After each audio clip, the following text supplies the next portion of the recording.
D5 channel Punjabi ਦੇਖ ਰਹੇ ਹੋ। ਮੈਂ ਬਲਵਿੰਦਰ ਸਿੰਘ। ਜਿੱਥੇ ਜਗਜੀਤ ਸਿੰਘ ਡੱਲੇਵਾਲ ਮਰਮ ਵਰਤ ਦੇ ਉੱਤੇ ਬੈਠੇ ਹੋਏ ਨੇ ਤੇ ਦੂਜੇ ਪਾਸੇ ਸੁਪਰੀਮ ਕੋਰਟ ਆ ਥੋੜੀ ਸਖਤ ਹੁੰਦੀ ਹੋਈ ਦਿਖਾਈ ਦਿੱਤੀ ਆ ਉਹਨਾਂ ਦੀ ਸਿਹਤ ਨੂੰ ਲੈ ਕੇ। ਤੇ ਡੱਲੇਵਾਲ ਦਾ ਇੱਕ ਵੱਡਾ ਬਿਆਨ ਸਾਹਮਣੇ ਆਇਆ। ਉਹਨਾਂ ਦਾ ਕਹਿਣਾ ਹੈ ਕਿ ਸੁਪਰੀਮ ਕੋਰਟ ਦਾ ਪਹਿਲਾਂ ਮੈਂ ਧੰਨਵਾਦ ਕਰਦਾ ਜਿਨ੍ਹਾਂ ਨੂੰ ਮੇਰੀ ਸਿਹਤ ਦੀ ਚਿੰਤਾ, ਪਰ ਦੂਜੇ ਪਾਸੇ ਜਿੱਥੇ ਸੁਪਰੀਮ ਕੋਰਟ ਸਖਤ ਹੁੰਦੀ ਹੋਈ ਦਿਖਾਈ ਦੇ ਰਹੀ ਹੈ, ਮੈਨੂੰ ਐਵੇਂ ਲੱਗਦਾ कि यह सुप्रीम कोर्ट का फैसला नहीं, सरकार का फैसला, क्योंकि अजिहे फैसले सरकार करदियां हुंदियां ने। सुप्रीम कोर्ट तो एक वड्डी आस है तो सुप्रीम कोर्ट दे विच वड्डे वड्डे फैसले हुंदे ने ते सुप्रीम कोर्ट नूं चाहीदा सी कि ओह सरकार नूं आदेश जारी करदी भी किसानां दे मसले हल करने चाहिए ने, पर इस दे बावजूद भी साडे ते सख्ती कीती जावे भी यह गलत है। तो दूजे पासे उन्हां दा कहना है कि सुप्रीम कोर्ट दे विच जां लोकां दे विच पता नहीं कौन भरम फैला रहा है कि मैनूं घेरा पाया है जां मेरा ट्रीटमेंट नहीं होण दे रहे।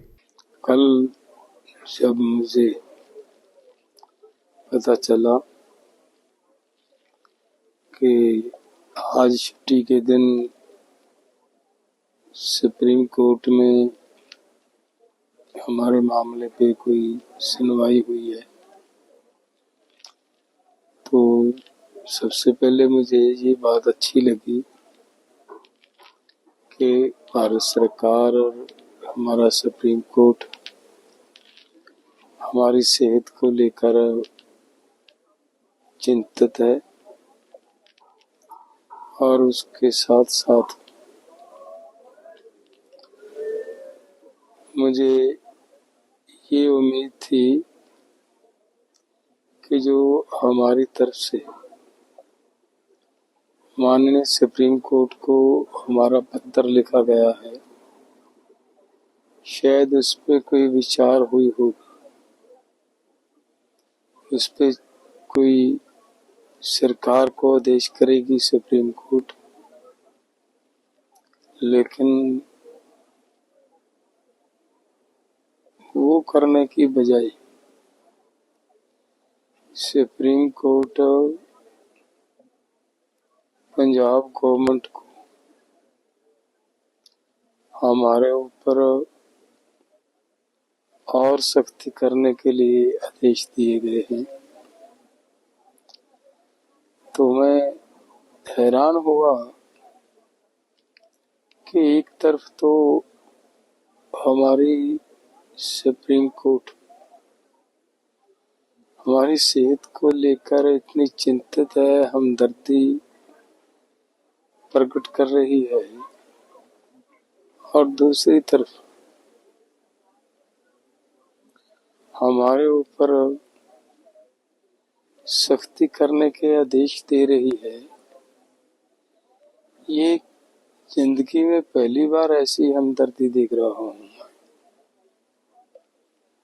और जब आज क्या मुझे सुनवाई का पता चला, उसमें और भी हैरान हुआ मैं जब पंजाब गवर्नमेंट की तरफ से ये बात कही गई कि आप सेंट्रल गवर्नमेंट को इसमें इंटरफियर करने का आदेश दीजिए, मामले का हल हो जाएगा। तो सुप्रीम कोर्ट की तरफ से ऐसा कहना कि किसी भी ऐसी शर्त पे हम बात नहीं करेंगे, तो मुझे एक बार ऐसा लगा कि जैसे ये शब्द भारत सरकार की तरफ से कहे गए हों, क्योंकि सरकार तो ऐसे शब्द कह सकती है लेकिन सुप्रीम कोर्ट तो ऐसे शब्द नहीं कह सकती। सुप्रीम कोर्ट तो एक ऐसी जगह है, अगर कहीं भी किसी को इंसाफ नहीं मिलता तो वो सुप्रीम कोर्ट जाता है। और सुप्रीम कोर्ट ने बाद में जब मुझे पता चला कि ये शब्द सुप्रीम कोर्ट ने कहे हैं, तो मुझे दुख हुआ। तो इसका मतलब ये निकलता है जो इतने सख्त आदेश हमें हमारे मामले में सरकार को दिए जा रहे हैं, शायद वो सब सुप्रीम कोर्ट भी यही चाहता हो कि सरकार किसानों के ऊपर गोलियां चलाए, गोलियां मारे, किसानों को मारे। तो ये कैसी हमदर्दी है, किसानों के ऊपर गोलियां चलाने के आदेश देकर और हमदर्दी प्रकट की जा रही है। दूसरी बात मैं ये स्पष्ट करना चाहता हूँ माननीय सुप्रीम कोर्ट जी को कि जो ये अनशन चल रहा है ये हमारी केंद्र सरकार से मांगे हैं। मांगे भी नहीं है, केंद्र सरकार ने हमारे साथ वायदे किए हैं। उन वायदों के लेकर हम ये अपनी लड़ाई लड़ रहे हैं और शांतिपूर्ण ढंग से लड़ाई लड़ रहे हैं। तो अब तो माननीय सुप्रीम कोर्ट जी, आपकी बनाई हुई कमेटी ने भी ये रिपोर्ट दे दी है, कि भाई आप किसानों को एमएसपी देने की जरूरत है। और पार्लियामेंट्री कमेटी की रिपोर्ट भी आ गई है कि किसानों को एमएसपी और कर्ज मुक्ति करने की जरूरत है। मेरा हाथ जोड़ के निवेदन है हमारे सुप्रीम कोर्ट को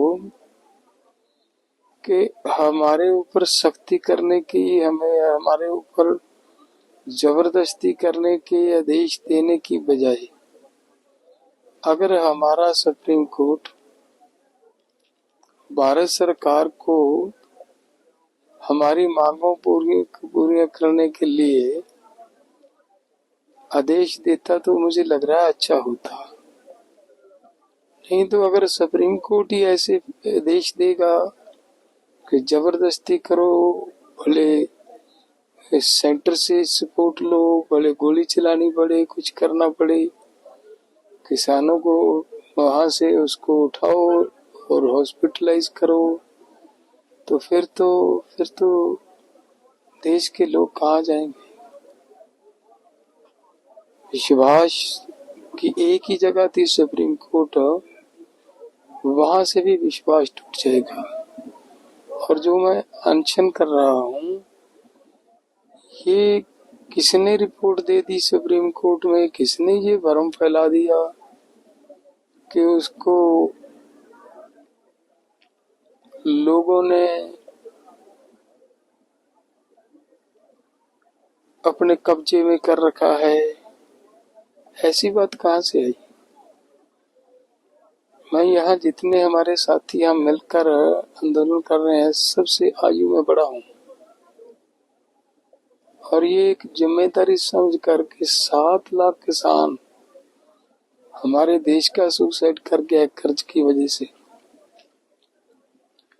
उनको बचाना जरूरी है, इसलिए हम बैठे हैं, किसी के दबाव में नहीं है। ऐसी कृपया ऐसी मत सोचे और ना ही ऐसा भ्रम फैलाया जाए देश के अंदर।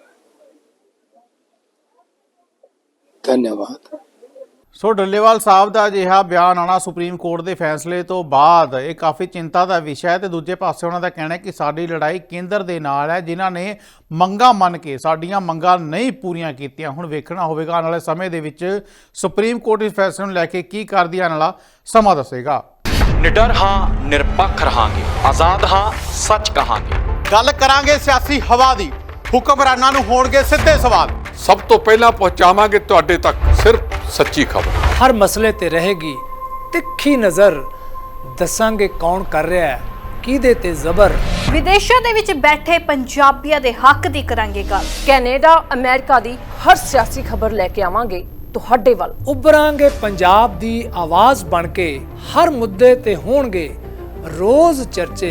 ਖੋਲਾਂਗੇ ਅੰਦਰੂਨੀ ਰਾਜ਼, ਬਣਾਂਗੇ ਬੁਲੰਦ ਆਵਾਜ਼। ਖੇਡ, ਸਿੱਖਿਆ, ਖੇਤੀ ਦੀ ਬਾਤ ਪਾਵਾਂਗੇ, ਹਰ ਪਿੰਡ ਹਰ ਸ਼ਹਿਰ ਜਾਵਾਂਗੇ। ਗਾਇਕਾਂ ਤੇ ਅਦਾਕਾਰਾਂ ਨਾਲ ਕਰਵਾਵਾਂਗੇ ਮੁਲਾਕਾਤ ਤੇ ਕਲਾਕਾਰਾਂ ਦੀ ਜ਼ਿੰਦਗੀ ਤੇ ਮਾਰਾਂਗੇ ਝਾਤ। अब धर्म, धरोहर, संस्कृति और सेहत की होगी बात। अब D5 चैनल हिंदी भी होगा साथ। ਕੀ ਨੇ ਸਾਡੇ ਕਾਨੂੰਨ, ਫਰਜ਼ ਤੇ ਅਧਿਕਾਰ? ਕੀ ਕਰਦੀ ਹੈ ਸਾਡੀ ਸਰਕਾਰ? ਕੀ ਹੈ ਤੁਹਾਡੀ ਮੁਸ਼ਕਲ ਦਾ ਹੱਲ? D5 ਚੈਨਲ ਪੰਜਾਬੀ ਦੀ ਕਚਹਿਰੀ 'ਚ ਹੋਵੇਗੀ ਸਿਰਫ ਲੋਕਾਂ ਦੀ ਗੱਲ।